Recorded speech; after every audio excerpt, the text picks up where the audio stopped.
Madame, Monsieur, bonsoir. Bienvenue dans ce journal à la une de l'actualité. Commémoration du 60e anniversaire du département Afrique du Fonds monétaire international. La directrice générale du FMI, Kristalina Georgieva, rend hommage au président Alassane Ouattara, ancien directeur général adjoint de cette institution. Le chef de l'État invite le FMI à accroître de manière significative le volume des financements aux pays africains. La compagnie ivoirienne d'électricité annonce un programme de rationnement de la fourniture de l'électricité. Il est prévu 2 tranches dans la journée. La nuit et le dimanche ne sont pas concernés par le temps de coupure. Un système de fourniture en alternance expliqué par le directeur général adjoint de la CIE. 68 enfants sauvés et 24 personnes interpellées dans la région de la Nawa. C'est le bilan d'une vaste opération de répression dans le cadre de la lutte contre la traite et l'exploitation des enfants dénommée Nawa 2. Les enfants étaient employés dans la cacao-culture et d'autres corps d'activité où ils pratiquaient des travaux dangereux. Et puis le ministère des Transports veut mettre fin aux accidents de la circulation. Les automobilistes en infraction seront identifiés. Ils vont recevoir par SMS la notification, de même que la contravention. La phase test de la vidéo-verbalisation est lancée.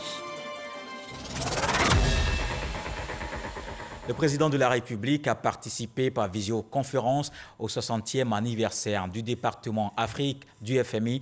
Alassane Ouattara, dans son intervention, a émis le vœu que le Fonds monétaire international fasse plus d'efforts pour l'Afrique, un soutien aux économies africaines confrontées à une grave crise en raison de la Covid-19. Viviane Aimé.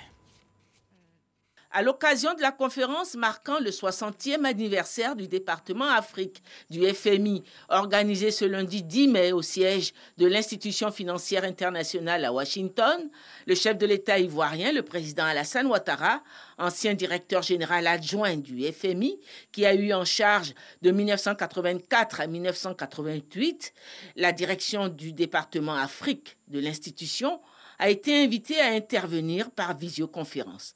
Le chef de l'État a parlé des relations du FMI avec l'Afrique, saluant la fin du mur de méfiance vis-à-vis du FMI, observé désormais chez les dirigeants des pays africains. Il a émis néanmoins le vœu que le FMI fasse un plus grand effort pour soutenir les économies africaines confrontées aujourd'hui à une grave crise du fait de l'épidémie de la Covid-19. Madame la directrice générale, mesdames et messieurs, ce 60e anniversaire se déroule juste après la clôture des assemblées annuelles du printemps du FMI et de la Banque mondiale, dans un contexte marqué par la pandémie de la Covid-19. Nous avons connu en 2020, avec un taux de croissance mondiale de moins 3,3%, la pire récession en temps de paix depuis la Grande Dépression. En Afrique subsaharienne, ce fut la contre-performance la plus importante jamais enregistrée, avec une contraction de 1,9% et un revenu par habitant retombé à son niveau de 2013, voyez-vous. Le montant des besoins de financement en Afrique subsaharienne pour accroître les dépenses de lutte contre la pandémie et le terrorisme, maintenir des réserves suffisantes et accélérer la reprise économique est estimé sur les 5 prochaines années par le FMI à environ 425 milliards de dollars américains. Malgré les efforts de mobilisation de ressources intérieures et la contribution du secteur privé, les pays africains ne pourront malheureusement pas couvrir la totalité de ces besoins. Le FMI est devenu aujourd'hui un filet de sécurité pour l'Afrique avec ses 28 milliards de dollars US déjà décaissés et les 620 millions de dollars US d'allègement de la dette. Je salue les travaux en cours par le FMI en vue de la mise à disposition, comme lors de la crise financière de 2009, aux différents pays membres de 650 milliards de dollars d'allocations de tirages spéciaux, les DTS. dont 23 milliards de dollars US aux pays d'Afrique subsaharienne. Cela permettra à nos pays d'avoir de l'espace fiscal pour faire face aux besoins urgents pour le bien-être de nos populations. Toutefois, cela ne sera pas suffisant. Et il faudrait que dès à présent, car c'est le meilleur moment de le faire, les partenaires au développement, notamment le FMI et la Banque mondiale, augmentent de manière significative le volume des financements aux pays africains.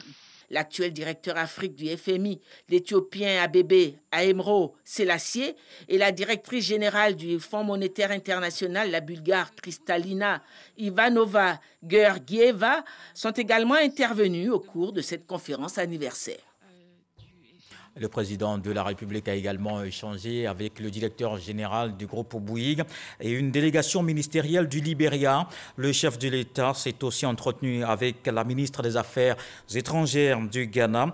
La coopération au centre des rencontres. On retrouve Viviane Aimé. Le Libéria, solidaire de la Côte d'Ivoire face à l'attaque du camp militaire de Ndotré dans la commune d'Abobo, dans la nuit du mardi 20 avril au mercredi 21 avril.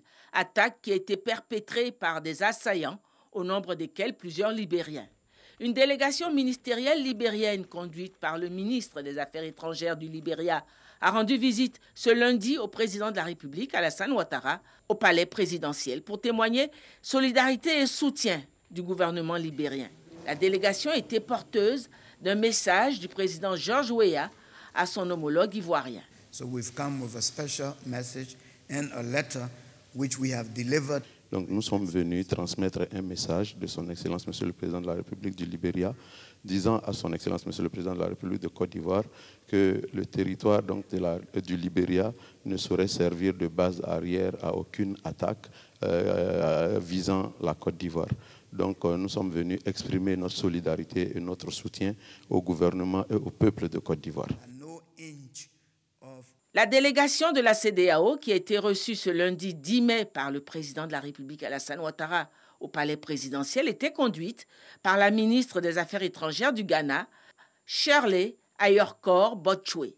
Le président de la commission de la CEDEAO, Jean-Claude Brou, participait également à cette audience dont l'objet était relatif au fonctionnement de l'organisation régionale africaine.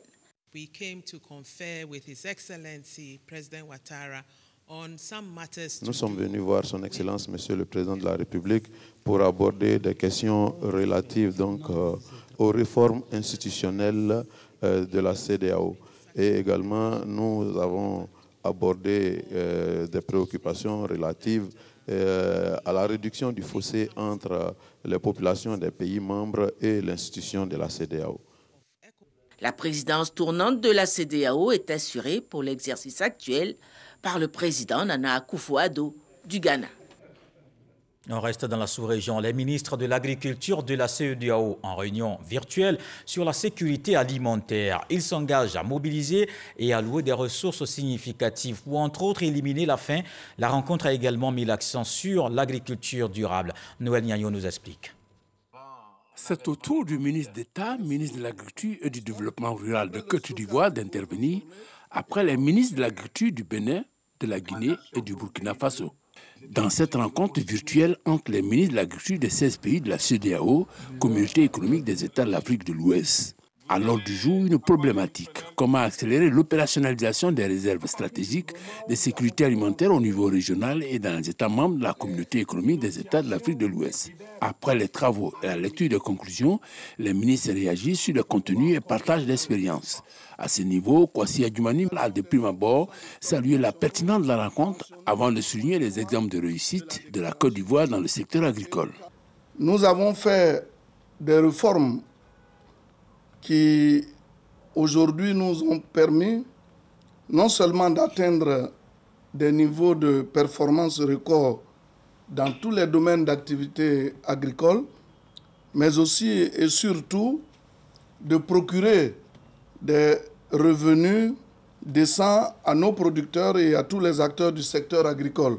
Il est nécessaire aujourd'hui de privilégier l'approche filière à travers la structuration et la promotion des chaînes de valeurs alimentaires, de sorte à obtenir un mouvement d'ensemble de tous les maillons afin de parvenir à des résultats tangibles. Outre les partages d'expérience, les pays s'engagent entre autres à mobiliser des ressources.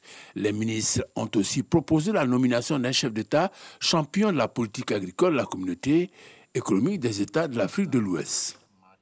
68 enfants sauvés et 24 personnes interpellées dans la région de la Nawa. C'est le bilan d'une vaste opération de répression. Elle est menée par le Comité national de surveillance des actions de lutte contre le travail des enfants, présidé par la Première Dame. Les enfants étaient employés dans la cacao-culture et d'autres corps d'activité. Ils pratiquaient des travaux dangereux. Mahama Traoré est de retour de Soubré.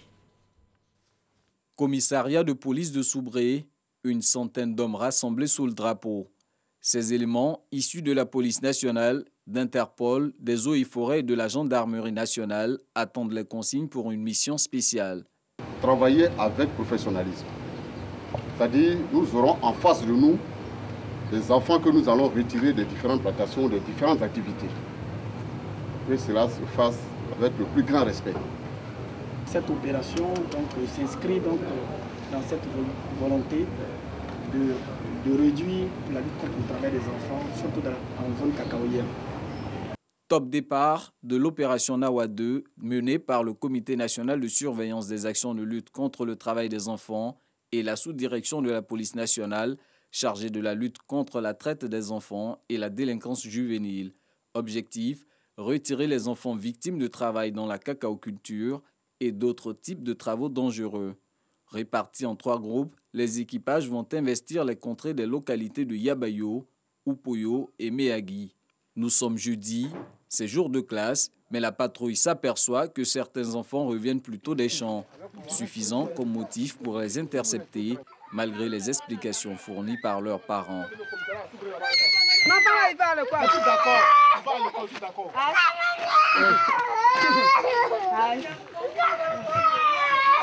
La traque se poursuit, les forces de sécurité parcourent, bas-fonds rizicoles et champs de cacao.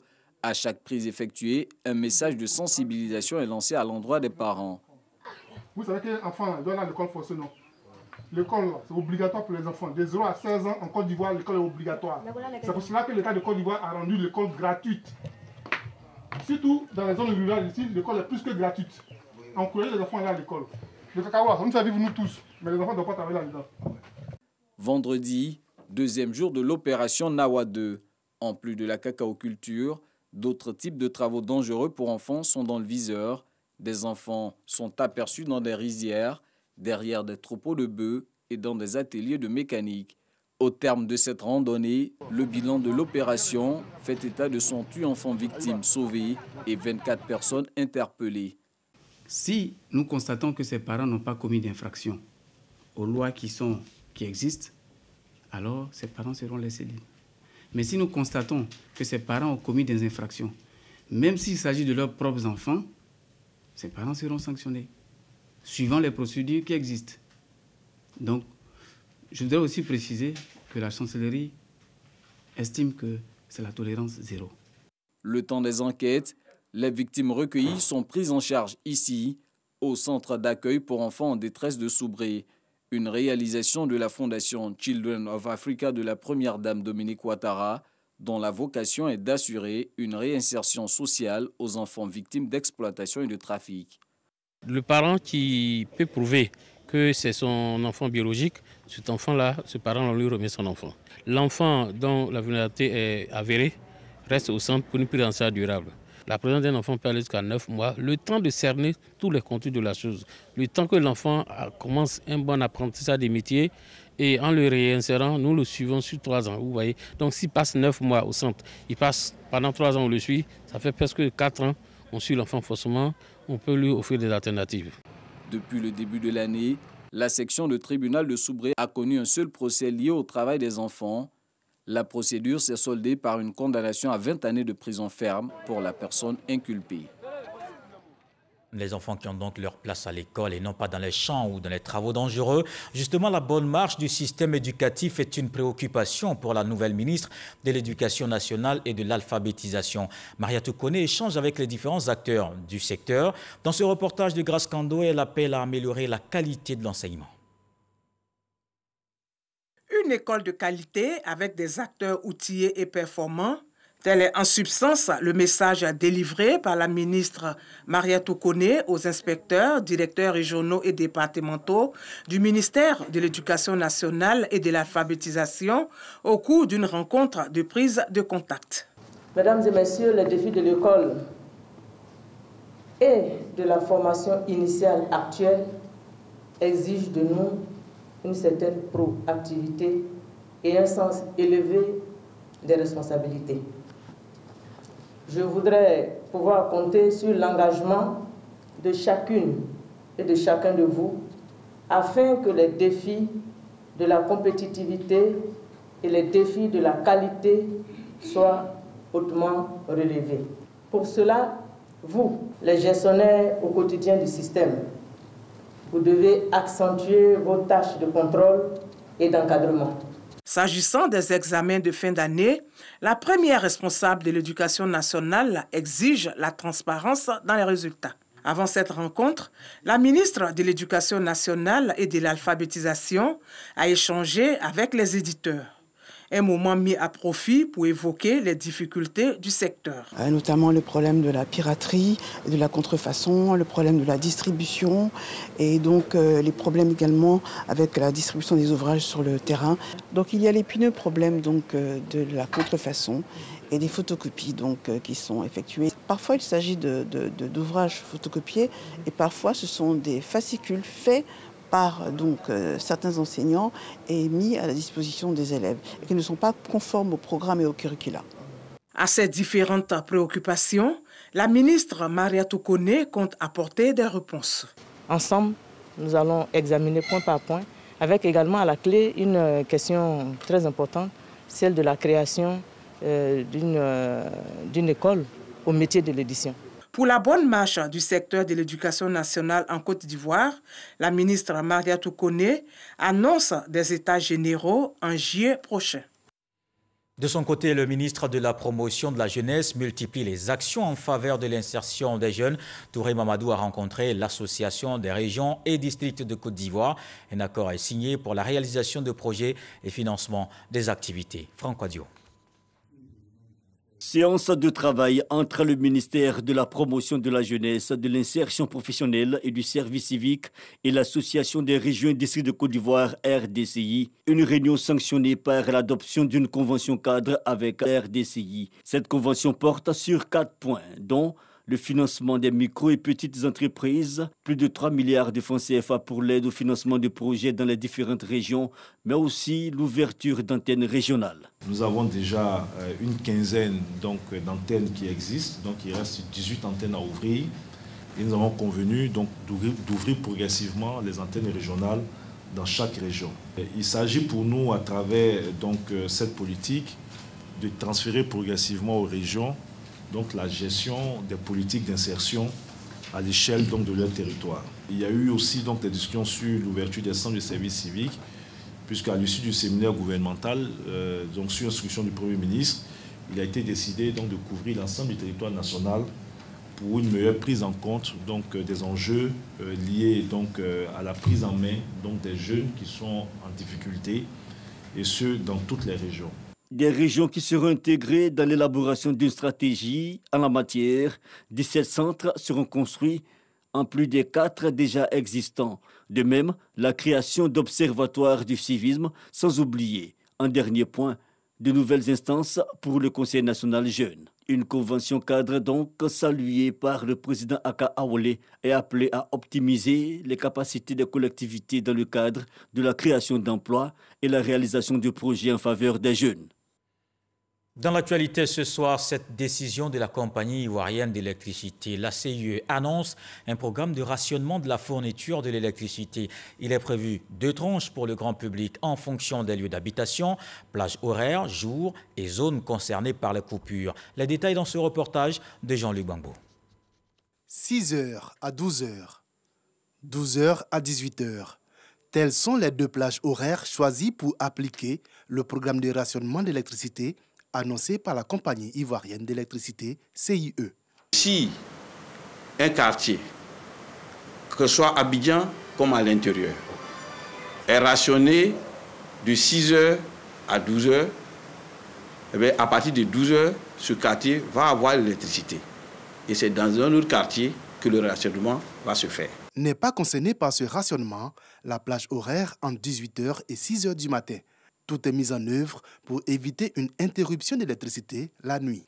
L'autre principe du rationnement, c'est le principe de plage alternée pour éviter qu'une zone ne soit touchée dans la même plage horaire jusqu'à la fin du programme. Si dans une zone donnée, votre plage de rationnement est de 6h à 12h, la première semaine, eh bien, la semaine qui va suivre, votre plage de rationnement passe de 12h à 18h. Tout ceci pour permettre aux PME et aux professionnels qui sont dans les quartiers de mieux se préparer, puisque pendant la semaine, ils savent exactement quelle est la plage dans laquelle ils seront rationnés. Il faut également noter que les dimanches sont exclus de ce plan de rationnement. Le niveau de consommation globale étant généralement faible le dimanche, le déficit, selon le directeur général adjoint, est amoindri et ne nécessite donc pas que les abonnés soient privés d'électricité. Un site web et un numéro vert seront communiqués ce mardi 11 mai afin de permettre à la population d'avoir des informations spécifiques à leur quartier en temps réel. Je vous donne le contenu de ce communiqué.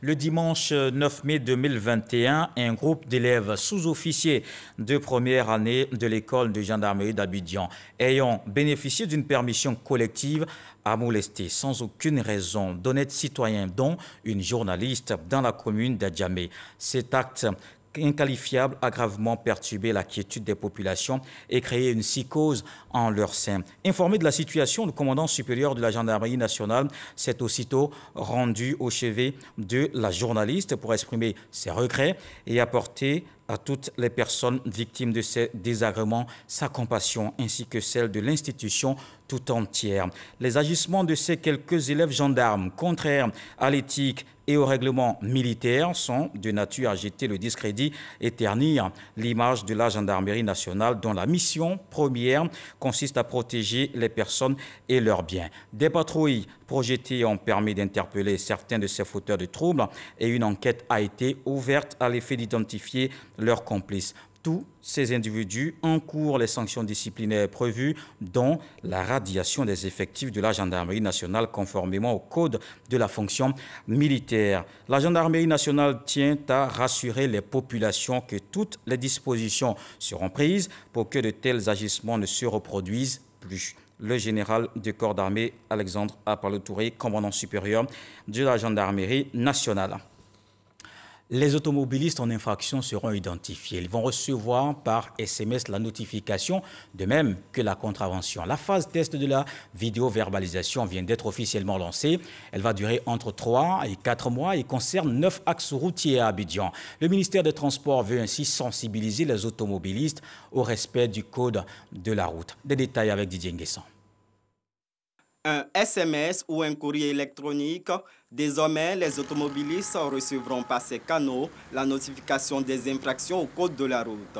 Il s'agit de la vidéo-verbalisation dont la phase test est entrée en vigueur depuis le 6 mai à Abidjan. L'objectif est de sensibiliser les automobilistes au respect du code de la route avec en prime la réduction du nombre d'accidents. À l'entrée en vigueur du projet, 74 sites accidentogènes qui seront couverts sur l'ensemble du Grand Abidjan, nous aurons à déployer sur le Grand Abidjan exactement 173 radars et une quarantaine de radars pédagogiques. L'administration est capable aujourd'hui de savoir quel comportement ils ont sur la voie publique et de leur adresser les mises en garde respectives. Dans ce centre de gestion intégrée de la mobilité, les opérateurs font le monitoring des infractions, identifient les automobilistes chauffards. Ensuite, la police spéciale de la sécurité routière qualifie et approuve l'infraction. Un procès verbal est enfin notifié aux contrevenants. Il y a tellement d'accidents ces temps-ci que le ministre demande le civisme, beaucoup de civisme aux automobilistes dans sa politique globale de dématérialisation de tout le système de transport. On ne peut pas complètement arrêter les accidents, mais on peut diminuer au maximum les accidents. Tout un dispositif d'investigation pour dissuader, entre autres, du non-respect des feux tricolores, des excès de vitesse ou de visites techniques non effectuées. Vigilance donc sur nos routes. On ouvre aussi les yeux sur cette autre menace, la Covid-19. Continuons de respecter les mesures barrières.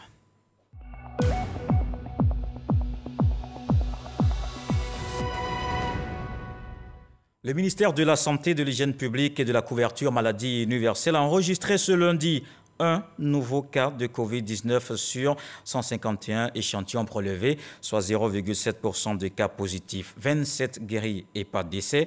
À la date du 10 mai, la Côte d'Ivoire compte donc 46 443 cas confirmés, dont 45 874 personnes guéries, 291 décès et 278 cas actifs. Le 9 mai, 4 393 personnes ont été vaccinées, soit un total de 267 032 personnes vaccinées contre la Covid-19.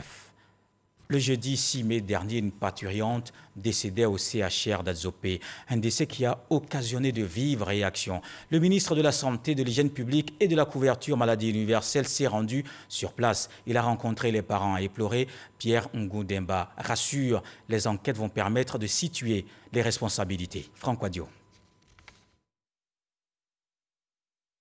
Samedi 8 mai, le ministre de la Santé, de l'Hygiène publique et de la couverture maladie universelle au centre hospitalier régional CHR d'Azopé, Pierre Ngudemba est venu s'imprégner de la réalité des faits après le décès le 6 mai dernier d'une parturiente, quelques minutes après son évacuation du CHR vers une clinique. Le gouvernement donc, tient à ce que les Ivoiriens se réconcilient avec leur système sanitaire. Et c'est pour cela que nous sommes là. Des dispositions attendues pour éclairer l'opinion et estomper les interprétations diverses sur les réseaux sociaux. Le ministre de la Santé, qui était accompagné des autorités administratives, s'est ensuite rendu aux côtés de la famille de la défunte, mot de réconfort et engagement réaffirmé. Oui, le chef de l'État et son Premier ministre veulent que nous abordons la nouvelle vision de ce que doit être l'hôpital. Un lieu où on y va pour trouver la vie, un lieu où on va pour se ressourcer, et ce n'est pas un lieu où on va pour trouver la mort. Donc je voudrais vous rassurer que nous sommes venus vous écouter. Je vous rassure que le chef de l'État et le Premier ministre prendront les dispositions pour que cela ne se reproduise plus. Au nom de la famille et de la communauté musulmane d'Alzopé, à laquelle appartenait la victime, l'imam Mamadou Traoré a salué la démarche du gouvernement avant d'appeler population et proches au calme. Notons que la parturiente décédée, Abiba Zerbo, était mère de 5 enfants. Le ministre de la Santé a en plus apporté un soutien financier à la famille et à la communauté éplorée, tout en les félicitant de leur sens de la responsabilité et de leur sang-froid depuis le déroulement des événements. Allons dans l'est du pays. L'hôpital général de Tanda reçoit du matériel, une dotation du ministre d'État Kobena Kwasi Adjoumani, 2 ambulances pour l'évacuation des malades. Ces engins vont servir de relais entre les villages du département. Lorgoretti, Godefroy Okambawa. L'hôpital général de Tanda reçoit 2 ambulances pour renforcer les services médicaux. Un don du ministre d'État, ministre de l'Agriculture et du Développement rural, Kobena Kwasi Adjoumani, fils de la région. Un ouf de soulagement pour les populations. Nous sommes heureux. L'ambulance, on ne le dit jamais assez. C'est un peu comme le prolongement d'un centre de santé. L'ambulance permet à un centre de santé de niveau modeste de permettre à ce que le malade arrive dans un centre plus étoffé et lui donner alors beaucoup de chances, n'est-ce pas, de survie. Les autorités du département de Tanda ont traduit leur gratitude au ministre pour ce geste humanitaire. Les engagements que nous avons pris devant toute l'assistance, c'est vraiment de prendre soin de ce matériel-là, qui est un précieux outil de travail, et vraiment des dispositions ont été prises. L'ambulance de l'hôpital n'était plus en bon état depuis un moment. Pourtant, le Gontougo avait bénéficié il n'y a pas longtemps d'une dizaine d'ambulances. Le ministre Kobena Kwasi Adjoumani a invité les responsables de la santé de la région à prendre soin de ce bien public. Lorsqu'on vous donne des ambulances, il est du devoir de l'État de Côte d'Ivoire de le faire. Mais quant à leur entretien, ça ne relève plus de la compétence donc, des autorités qui les offrent. Ce sont les membres du personnel de l'hôpital qui doivent en prendre soin. Ces ambulances serviront de relais entre les villages et la ville de Tanda. L'hôpital général de Tanda a bénéficié aussi d'une table d'anesthésie pour le service chirurgical et d'un forage afin de résoudre le problème d'adduction en eau potable. Et le gouvernement veut aussi améliorer la qualité du service public. La ministre de la fonction publique a rencontré les gestionnaires des ressources humaines de l'ensemble des ministères. Anne-Désirée Ouloto dit attendre de l'efficacité dans l'exécution des tâches. Franck Wadio. Une administration publique efficace ne vaut que par des agents qualifiés et soucieux du service public. Le rôle du directeur des ressources humaines dans une telle administration est d'y veiller. Nous sommes passés d'une administration du personnel à une administration des ressources humaines. Le capital humain a repris tous ses droits et est venu se placer au cœur du dispositif de notre administration publique. Des relais qui sont sous la tutelle de la fonction publique et de la modernisation de l'administration.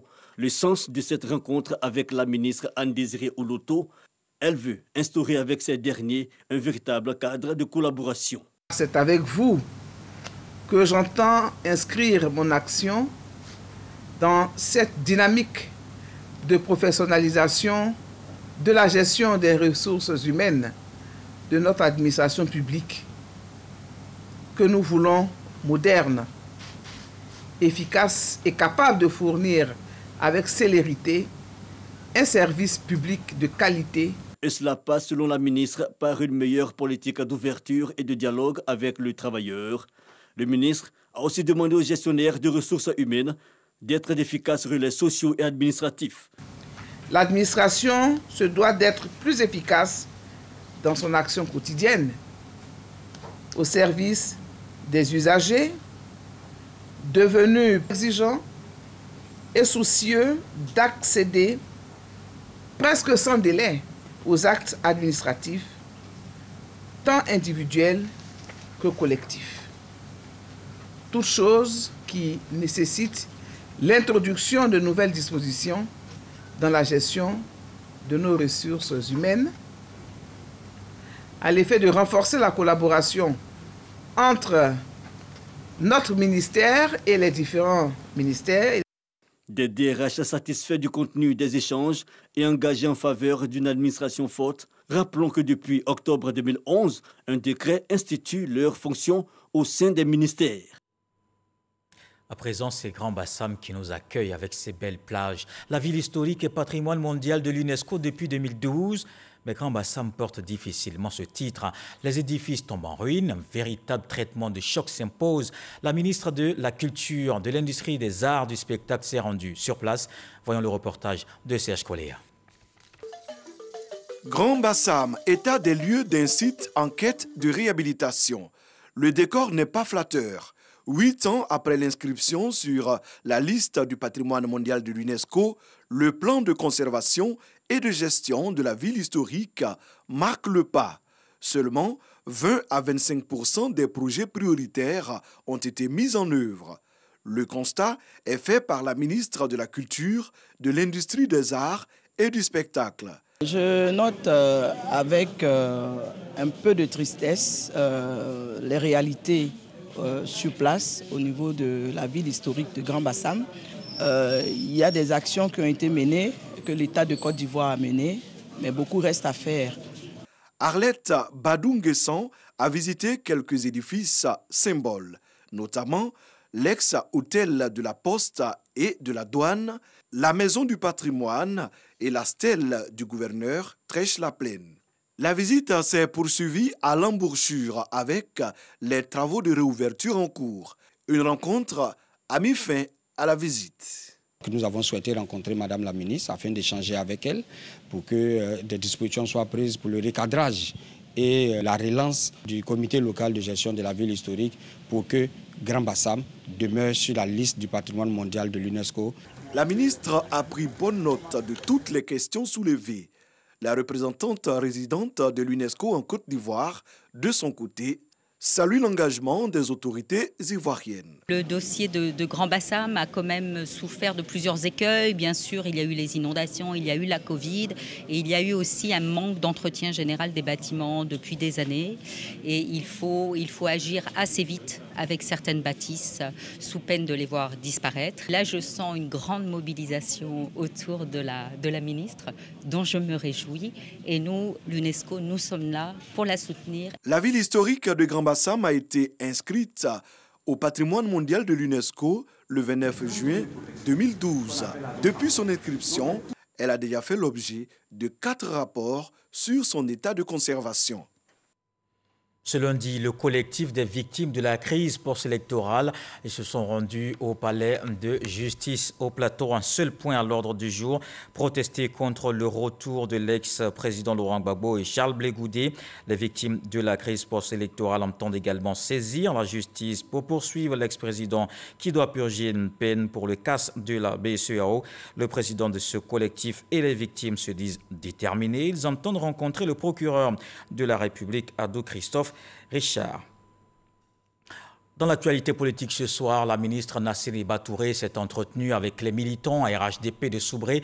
Elle exhorte à rester mobilisés pour les échéances à venir. Mahama Traoré. Une rencontre avec les militants pour donner les dernières nouvelles de la haute direction du parti.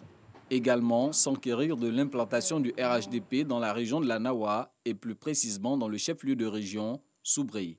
C'est à cet exercice que la ministre Nasseri Batouré, membre du bureau politique du RHDP, s'est adonnée samedi dernier à Soubré, en marge d'une visite de travail dans cette localité.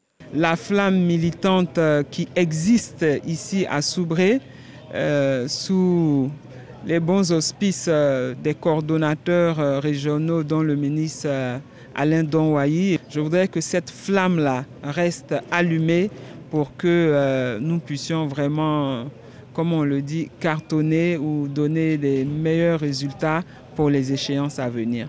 Les militants du RHDP se disent prêts à traduire en actes sur le terrain ce message de remobilisation.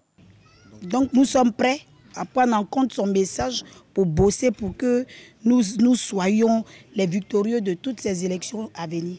Début avril, nous avons instruit les différents responsables des secteurs afin qu'ils puissent diviser au maximum leur secteur en sous-secteurs afin de mieux maîtriser le nombre total des militants que nous avons et aussi commencer à recenser les nouveaux majeurs et qu'on ait cette liste-là avant le top départ de l'inscription sur la liste électorale. Pour rappel, le RHDP est sorti victorieux des dernières élections législatives à Soubré avec plus de 56% des voix. Mois de jeûne et de prière, le ramadan, c'est aussi le partage. Le ministre Adama Diawara a convié les jeunes leaders des associations à une rupture collective à Yopougon, une rencontre au cours de laquelle il a prôné le vivre ensemble. Nous Sangaré, Konepa Gassoro de Madongi. Promouvoir le vivre ensemble, la tolérance et le pardon. C'est tout le sens de cette rencontre entre le ministre de l'Enseignement supérieur et de la Richesse scientifique et les leaders d'organisations de jeunesse politique et apolitique de la commune de Yopougon. Pour nous, c'est un moment qui va au-delà des chapelles politiques. C'est un moment de partage et de solidarité. Et il est bien que chacun de nous, en ce moment de recueillement où on adresse nos prières à Dieu, qu'on soit tous unis. Parce que je sais et je suis convaincu que dans le cœur des Ivoiriens, nous avons tous les mêmes prières. Peut-être qu'elles n'arrivent pas au même moment, mais ce sont des prières que nous partageons ensemble. Cette rencontre qui se veut un cadre d'échange et de partage est la manifestation de la cohésion sociale prônée par le chef de l'État Alassane Ouattara, selon le ministre de l'Enseignement supérieur et de la Richesse scientifique, par ailleurs cadre de la commune de Yopougon. Au-delà du partage que nous faisons de ce repas commun, il y a la volonté de faire en sorte que les jeunes et les femmes de la grande commune de Yopougon se retrouvent et qu'il y ait cet acte de solidarité, de réconciliation, de cohésion sociale. Parce que vous voyez que parmi les leaders qui sont présents à cette cérémonie, vous avez des leaders de différentes confessions religieuses. c'est toute la Côte d'Ivoire qui se retrouve là. Pour le ministre Adama Diawara, il ne peut y avoir de développement sans cohésion sociale. C'est pourquoi a-t-il invité les jeunes à être des apôtres de paix. Et puis on retient ce rendez-vous. Juste après ce JT, votre magazine La Côte d'Ivoire en marche, consacré au deuxième volet du PNIA, le Programme national d'investissement agricole. Quelles sont les actions menées par le gouvernement dans le cadre de ce projet évalué à 12 000 milliards de francs CFA? Suivez votre émission La Côte d'Ivoire en marche à 20h50. Présentation Delphine Blas, réalisation Cissé Images. Voilà qui met un terme à ce journal. Merci de l'avoir suivi. Retour de l'actualité 23h avec Marine Cognan. Ce soir, le SAD nous apprend que si tu voyages dans la même pirogue que quelqu'un, il te faut entonner la même chanson que lui. Dieu le voulant, on se retrouve demain.